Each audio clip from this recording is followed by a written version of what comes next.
Es bien sabido que el amor de una madre hacia sus hijos es el más grande de todos. Por ende, cuando algo les llega a pasar a estos, el dolor que se llega a sentir puede vivirse como estar en el mismo infierno. Sé que muchas madres que escuchen mi historia pueden llegar a identificarse, pues sé que mi situación no es aislada. Fue hace algunos años, cuando vivía en una zona de Chihuahua. Como es bien sabido, gran cantidad de mujeres sufren situaciones delicadas y muy trágicas. En muchas ocasiones pensé en irme de ese lugar, pero tanto mi hija Amalia como yo no teníamos los recursos necesarios para poder hacerlo. Por mi parte, trabajaba lavando ajeno y haciendo quehaceres en casas de las vecinas, mientras que mi hija trabajaba como cajera en un centro comercial. La cantidad de dinero que ganábamos nos tenía presas en aquel barrio pobre en el que llevábamos más de 10 años viviendo. Lo más difícil de vivir en ese lugar es que la delincuencia y los peligros estaban a la orden del día. Esto se los comento porque, noche a noche, de estar haciendo cualquier cosa en casa, solamente se escuchaban disparos, gritos y las patrullas que iban y venían hacia todas partes. Sin embargo, había un peligro que nos tenía mucho más preocupados a las personas de aquel barrio. Y es que en aquel lugar había un puente. Bajo de este atravesaba un río, el cual ya no llevaba agua, pero solía albergar vagabundos, y uno de estos era sumamente peligroso. Aquel sujeto le decían el Chuy, y llevaba ya varios meses viviendo bajo aquel puente. Aquel hombre era bastante temido, constantemente estaba perdido de la conciencia, a causa de que utilizaba sustancias, las cuales constantemente se inyectaba en las venas. Lo hacía a plena luz del día, a todas horas. No le importaba que la gente pasara. Las autoridades se lo habían llevado a encerrar, pero como aquel tipo no tenía familia ni quien reclamara por él, lo dieron como un caso perdido.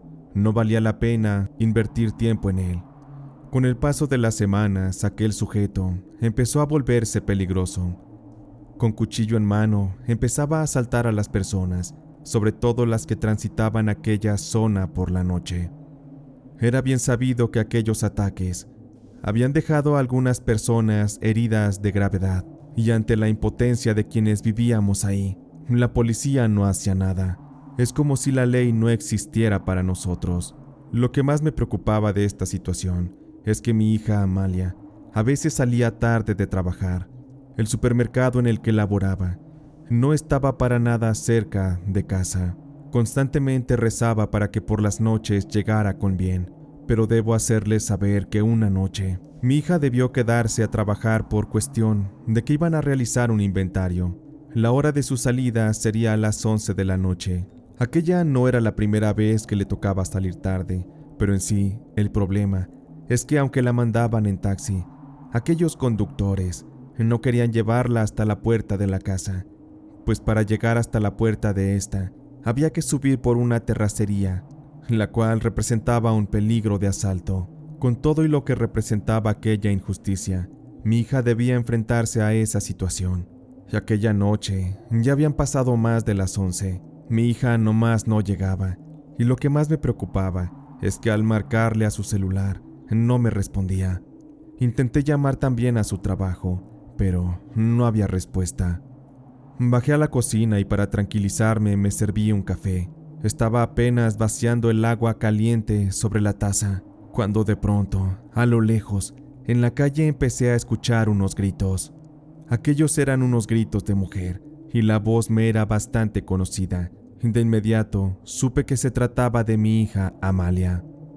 Los gritos de auxilio pronto se fueron desvaneciendo. A como pude salí a la calle para ver qué estaba ocurriendo. En cuanto abrí la puerta, vi cómo a lo lejos venía mi hija tratando de apresurarse para entrar a casa y salvar su vida. Corrí hacia donde ella estaba.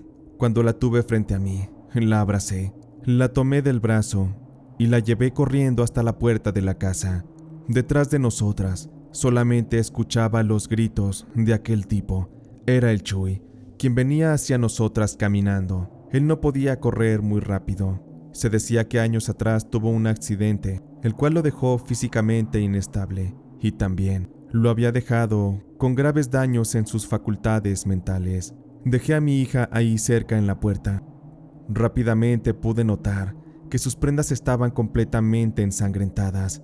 Ese maldito infeliz la hirió. Y del coraje, tomé una piedra que se encontraba allá afuera de la casa. Me acerqué a aquel infeliz y se la lancé, pegándole directamente en la cabeza. El tipo cayó al suelo, pero de inmediato, al sentirse en peligro, se marchó y se perdió en la oscuridad. Atendí de inmediato a mi hija. A como pude, la metí a la casa y la recosté en el sillón, pero me di cuenta que estaba perdiendo mucha sangre por las heridas. Llamé a una ambulancia, pero la línea estaba ocupada. Mientras tanto, el tiempo corría y la vida de mi hija se agotaba. Me quedé sin esperanzas cuando vi cómo mi hija cerró los ojos y dio su último aliento de vida. Su vida se estaba esfumando ante mis ojos, y todo por culpa de aquel miserable. Estuve llorando a su lado, y tras haber llamado a la policía, cuando acudieron, me prometieron abrir una carpeta de investigación. Aquella noche estuvieron buscando por todas partes a aquel tipo, al asesino de mi hija, pero no estaba. Parecía que se lo había tragado la noche. Me sentía devastada. Aquel infeliz me había quitado a lo que más amaba, a mi hija Amalia. Los vecinos mostraron solidaridad. Me ayudaron a pagar el funeral y el entierro de mi hija. Cuando la vi, cómo le echaban la tierra encima en el panteón, sentí que una gran parte de mí se iba con ella. El dolor y la desesperanza me duró mucho tiempo, y durante los primeros meses después de la muerte de mi hija, batallé mucho para que las autoridades le dieran seguimiento a su caso, pues mencionaban mucho que se trataba de un caso complicado, que iban a hacer todo lo que podían. Sin embargo, sabía que no harían nada, que aquel infeliz algún día regresaría, seguiría allí bajo el puente, viviendo su vida miserable, mientras que mi hija había pagado todo aquello, el más alto precio, el de su vida. Tenía muchas ganas de vengarme. Con mis propias manos, anhelaba arrancarle el cuello a ese infeliz, arrebatarle la vida y con esto poder sentir un poco de paz. Y mi odio y mi ira creció cuando, algunos meses después, aquel bastardo del Jesús volvió nuevamente a vivir bajo del puente. Me sentía completamente desesperanzada. Las autoridades no iban a hacer nada, y si se lo llevaban, de alguna forma lo iban a terminar liberando.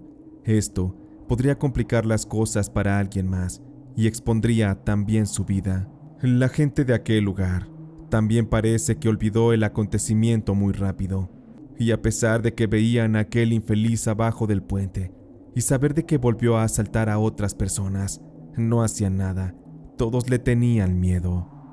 Empecé a sentirme muy sola, pero para esto, una de mis vecinas, llamada Yolanda, estuvo yendo a visitarme constantemente.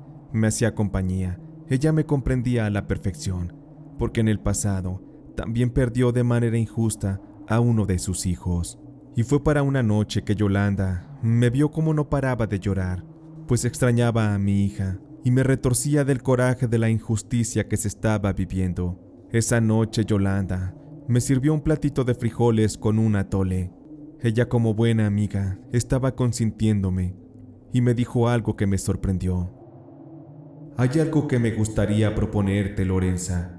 He visto cómo has estado sufriendo todo este tiempo y veo que la muerte de tu hija te va a doler para toda la vida. Está bastante claro que la justicia para nosotras no existe, y por eso quiero que me escuches atentamente. Yolanda, de estar muy tranquila, se puso en un tono bastante serio cuando me preguntó aquello. No sabía precisamente a qué se refería, pero la seguí escuchando. No sé si creas en la brujería, Lorenza, pero te diré que yo sí, y ya la he utilizado. Créeme que cuando se hace adecuadamente puede funcionar, y el que te lo diga, más que nada es para que puedas encontrar tu venganza a través de esta. Déjame decirte que conozco a una mujer que tiene un gran poder. Esa persona, si vamos y se lo pedimos, te juro que nos podrá ayudar. Esta nos va a dar lo que estamos buscando, pero solamente necesito saber si tú eres capaz de creer en la brujería y, sobre todo, si te gusta la idea de que la utilicemos. Me tomaron por sorpresa las palabras de Yolanda, pero como el odio y el rencor me estaban consumiendo, le dije que era capaz de hacer todo lo necesario con tal de vengar la muerte de mi hija Amalia. No me importa lo que tenga que hacer, Yolanda, con tal de ver a ese perro infeliz muerto. Haré lo que sea, lo que tú me pidas. Y si conoces a esa mujer que puede ayudarme, por favor llévame con ella, te lo suplico. Yolanda asintió y después se sentó conmigo para merendar. Estuvimos platicando sobre todo ese tema y me contó que ella confiaba mucho en la mujer con la que me llevaría, pues en el pasado le había hecho un par de favores y los resultados le habían sorprendido, pues ella utilizó ese recurso cuando le mataron a su hijo. Lo hizo también para encontrar venganza. Esa noche cuando Yolanda se fue, me metí a la cama. Estuve pensativa sobre todo ese tema, pero también me sentía decidida. 2 días después, llegado el fin de semana, como Yolanda descansaba en su trabajo, pasó por mí a mi casa muy temprano. Tomamos un camión y anduvimos por un par de horas hasta llegar a un ranchito. Por recomendaciones de Yolanda, llevaba en mi bolso algunas cosas que pertenecían a mi hija, una fotografía, algunas de sus prendas, artículos de belleza y demás. Cuando llegamos a la casa de aquella mujer, de inmediato se presentó ante mí con el nombre de Soledad.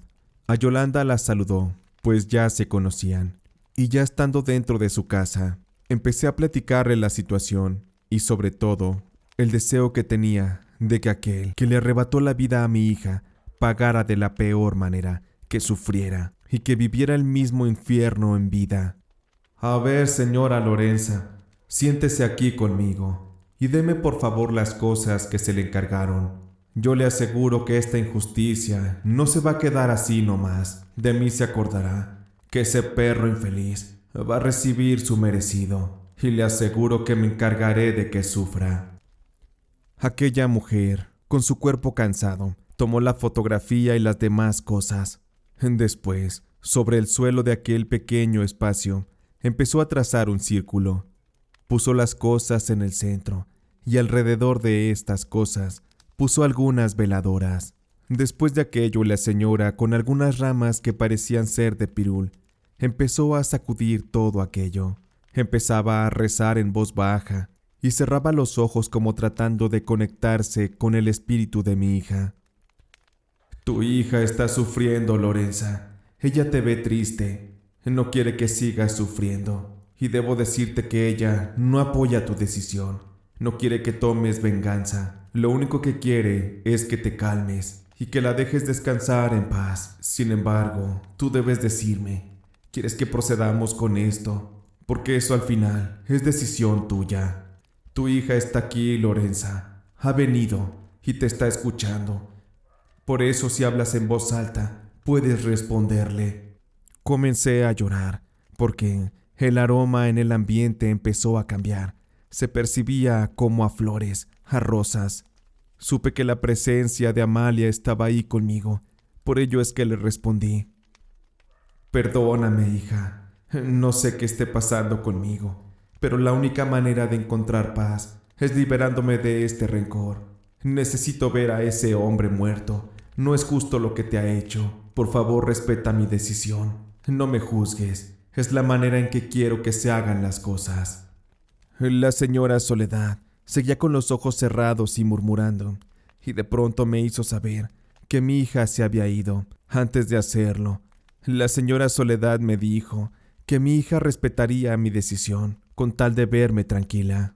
Cuando aquella mujer terminó de hacer su ritual, tomó la fotografía de mi hija y la dobló, hasta reducirla a un pequeño recuadro. Al terminarlo, lo enredó con hilo de color negro y lo selló con varios nudos. Aquella fotografía quedaría guardada dentro de una especie de amuleto que la señora Soledad entregaría en mis manos. El trabajo ya está hecho, Lorenza. Lo único que te pido es que este amuleto lo pongas en la ventana de tu casa, apuntando hacia el lugar en el cual se encuentra aquel que arrebató la vida de tu hija.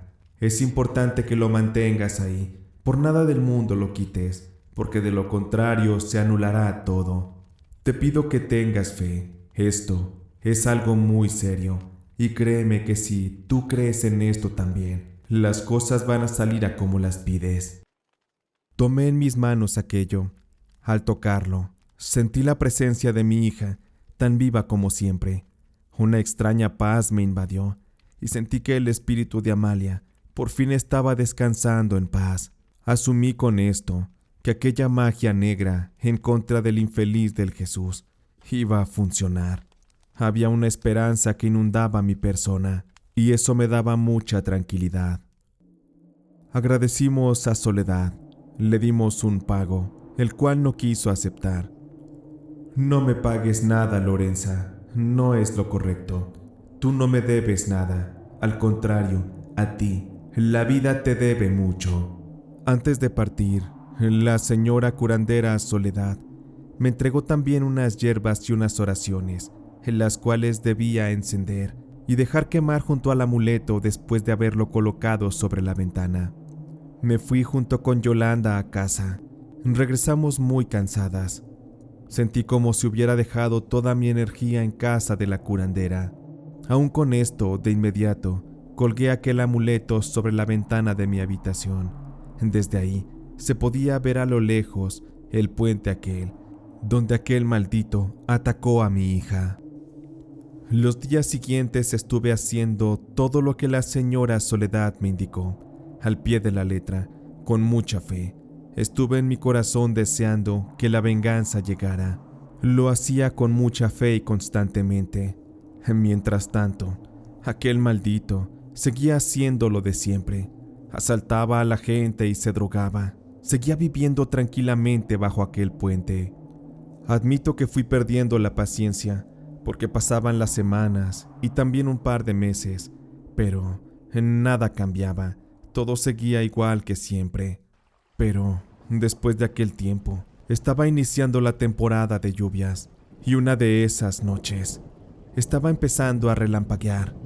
La brisa traía unas gotas suaves de agua, que anunciaban que ya una tormenta se acercaba. Algo que me llamó la atención, es que justo a unos metros de la puerta de mi casa, comenzaron a ladrar unos perros. Eso me parecía raro porque sus ladridos no sonaban como a los perros de la cuadra. Por ello es que me asomé, y entre la oscuridad pude ver la silueta de dos perros negros, a los cuales los ojos parecían brillarles con el fuego del infierno. En aquella zona el alumbrado público era escaso, apenas visible, pero con esto pude distinguir claramente la silueta de esos dos animales que parecían hambrientos y llenos de odio. En cuanto me vieron asomarme por la ventana, dejaron de ladrar, se quedaron quietos un instante y después dieron media vuelta y se marcharon, desvaneciéndose en la más profunda oscuridad.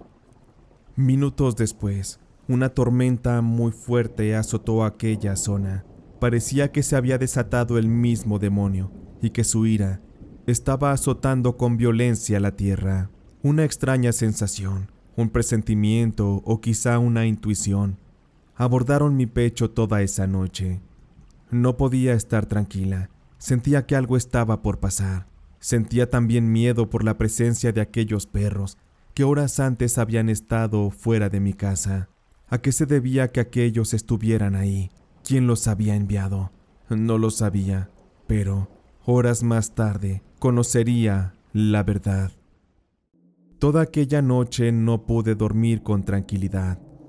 El miedo, la sensación extraña, no me dejó hacerlo, y justo antes del amanecer, me llamó mucho que se escucharon un par de patrullas que se acercaron a la casa. Las luces de las torretas se podían ver a través de las ventanas. De estar en mi cama me levanté, removí un poco la cortina de la ventana y me asomé. La lluvia ya había parado, se había convertido en una ligera llovizna que apenas se acariciaba la tierra. Pero afuera se podían ver grandes charcos por la violenta lluvia que azotó toda la noche. Las patrullas se quedaron ahí paradas a la altura del puente. Todo aquello parecía muy misterioso, pues algunos de los policías estaban hablando con una persona el cual les daba la indicación de que había algo justo debajo del puente. Vi cómo los policías fueron descendiendo por un costado de este. Llevaban unas linternas, pues apenas estaba empezando a amanecer. La luz del sol estaba muy pero muy debilitada todavía. Aquel policía dio unas indicaciones y otros dos más bajaron. A esa hora mucha gente se levantaba muy temprano para ir a buscar el autobús que les llevara a sus trabajos. Por eso es que algunas de estas personas se acercaron a ver qué estaba ocurriendo. A los pocos minutos ya había más de 15 personas ahí alrededor, observando con curiosidad y morbo algo que se había encontrado debajo de aquel puente. Sabía que debía verlo con mis propios ojos, porque de inmediato me vino a la mente que aquel patán del Jesús ya había hecho algo, quizá había cometido otro crimen. Me puse rápidamente un abrigo, abrí la puerta de mi casa y salí caminando para dirigirme hasta ese lugar. La incertidumbre, el miedo, estaban invadiendo mi pecho. No sabía con qué me iba a encontrar. Al llegar al punto del puente, desde arriba, al mirar hacia abajo, la zona del río había cargado un poco de agua, no mucho, pero desde ahí vi cómo los oficiales estaban iluminando con las linternas lo que parecía ser el cuerpo de un hombre. Al instante lo reconocí. Aquel cuerpo era el de Jesús, el demente vagabundo que arrebató la vida de mi hija Amalia. Lo extraño y perturbador es que su cuerpo presentaba un daño horrible. Para iniciar, el cuerpo estaba boca abajo y su cara estaba sumergida dentro de un charco, dándome a entender que el infeliz murió ahogado. Pero esto no era todo, porque su cuerpo dejaba ver también grandes manchas de sangre y también evidencia de haber recibido un gran castigo. Esto me sorprendió porque de pronto uno de los oficiales tomó del brazo a Jesús y al levantarlo, este brazo se desprendió. Es como si un animal con unas fuertes mandíbulas hubiera atacado a aquel hombre y lo hubiera mordido hasta despedazarlo. Y no solo pasó con su brazo, también ocurrió lo mismo con una de sus piernas. Ave María Purísima, aquello se veía muy feo. Se me revuelve el estómago incluso de recordar, pero también, en la profundidad de lo desagradable de la escena, sentía alegría, una extraña satisfacción de saber que ese maldito había por fin pagado. Cuando los oficiales voltearon el cuerpo, del área de su cara ya no tenía piel. Es como si un animal feroz se la hubiera arrancado. La escena cada vez era más perturbadora, más traumante, pero aún así yo no podía moverme. Quería quedarme ahí hasta que retiraran el cuerpo y así estar completamente segura de que aquel hombre ya no volvería nunca más a atacar a alguien. Cuando esto ocurrió y llegó el servicio forense, me tocó ver cómo prácticamente subieron en pedazos el cuerpo de Jesús a la camioneta. Cuando se lo llevaron y regresé a casa, no sé por qué, pero pensaba que aquello se trataba de una pesadilla, pero en realidad, lejos estaba de serla. Todo era muy real, y empecé así a caer en cuenta de que la brujería y las palabras de Soledad habían sido una especie de profecía. Ella sabía perfectamente lo que ocurriría, pues su trabajo de brujería lo había provocado todo. Eso también me hacía saber por qué aquellos perros extraños del infierno estaban afuera de mi casa. Es como si fueran a avisarme de lo que estaban por hacer. Estoy segura de que ellos fueron quienes arrancaron el cuerpo de aquel tipo, quienes lo despedazaron y lo castigaron hasta terminar con su vida. Ese bastardo de Jesús recibió su merecido, pero realmente el castigo siento que fue poco para lo que hizo. Sé que mi hija no fue la única que cayó en sus manos, no fue la única que mató. Quizá hizo daño a muchas más personas, y sus muertes quedaron impunes también. Espero que todas esas víctimas estén descansando en paz, porque quien las acabó ya está pagando ahora en el infierno. Me sentí más agradecida con Soledad por lo que hizo, con Yolanda por llevarme con ella. La brujería realmente es un tema delicado. No siempre puede funcionar, pero cuando hay fe, cuando hay creencia, seguro que así será. En mi mente solo quedan aquellos tristes recuerdos de la noche en que mi hija perdió la vida en mis brazos. Hay injusticias que duelen para toda la vida y que nada las hará cambiar. Hay cosas y sobre todo personas que ya no volverán, y aunque parezca injusto, pero así es la vida. No todo puede ser perfecto, y aunque a la fecha ya me siento más tranquila de la situación, sé que en el fondo nunca lo voy a superar, y jamás perdonaré a aquel que me hizo tanto daño, al que privó de la vida a mi hija, y le quitó la posibilidad de vivirla, de ser feliz, de hacer una familia y de cumplir todos sus sueños. Con esto les confirmo que no hay dolor más grande para una persona que el de perder un hijo. Eso jamás se lo desearé a alguien, porque es peor que vivir en el infierno. Es el castigo más grande de todos. También es real que la brujería muchas veces puede lograr lo que la justicia en la tierra y la justicia divina no, pero siempre va a dejar una marca en el alma, porque también reconozco que por haberla utilizado, puede ser que tenga un precio que pagar, y si les soy franca, no me importa hacerlo, porque sé que hice lo correcto. Pero en fin, esto que estoy diciendo, solamente le corresponde a Dios juzgarlo, y espero que, en algún momento de la vida, pueda encontrar su perdón, porque una vez que muera, me gustaría estar al lado de mi hija y descansar en paz junto a ella, estar bajo el manto de la luz de Dios, y ahí descansar juntas por toda la eternidad.